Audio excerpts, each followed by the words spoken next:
Hi friends, ഇന്ന് നമുക്ക് വളരെ ഈസി ആയിട്ട് ബ്രൊക്കോളി കൊണ്ടൊരു ഹെൽത്തി റെസിപ്പി ട്രൈ ചെയ്ത് നോക്കിയാലോ. ഒരു പാൻ അടുപ്പത്തേക്ക് വെച്ച് ചൂടാകുമ്പോൾ അതിലേക്ക് എണ്ണ ഒഴിച്ച് കടുക് പൊട്ടിക്കുക. കൂടെ കുറച്ച് ചെറിയ ജീരകവും കൂടി ആഡ് ചെയ്ത് ചെറുതായിട്ട് അരിഞ്ഞിരിക്കുന്ന സവാളയും വെളുത്തുള്ളിയും കൂടി ഇട്ടൊന്ന് മിക്സ് ചെയ്യുക. ഇനി അതിലേക്ക് നമ്മുടെ മെയിൻ ഇൻഗ്രീഡിയൻ്റ് ആയിട്ടുള്ള ബ്രൊക്കോളി ചെറുതായിട്ട് അരിഞ്ഞതും കൂടി ഒന്ന് മിക്സ് ചെയ്തെടുക്കുക.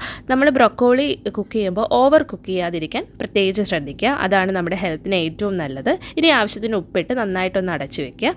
ഇനി അതിലേക്ക് കറിവേപ്പില, പച്ചമുളക്, മഞ്ഞൾപ്പൊടി, മുളക് പൊടി ഇവ ചേർത്ത് നന്നായിട്ട് വീണ്ടും ഒന്ന് മിക്സ് ചെയ്യുക.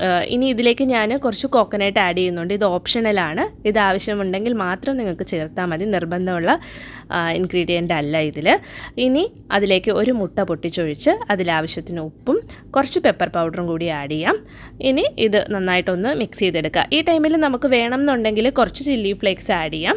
ലാസ്റ്റ് സെർവ് ചെയ്യും മുമ്പ് കുറച്ച് ലെമണും കൂടി സ്ക്യൂസ് ചെയ്ത് ഒഴിക്കുകയാണെങ്കിൽ കുറച്ചുകൂടി ടേസ്റ്റ് ഉണ്ടാവുന്നതായിരിക്കും. മസ്റ്റായിട്ട് ട്രൈ ചെയ്യുക. ഹെൽത്തി ആയിട്ടുള്ളൊരു സൈഡ്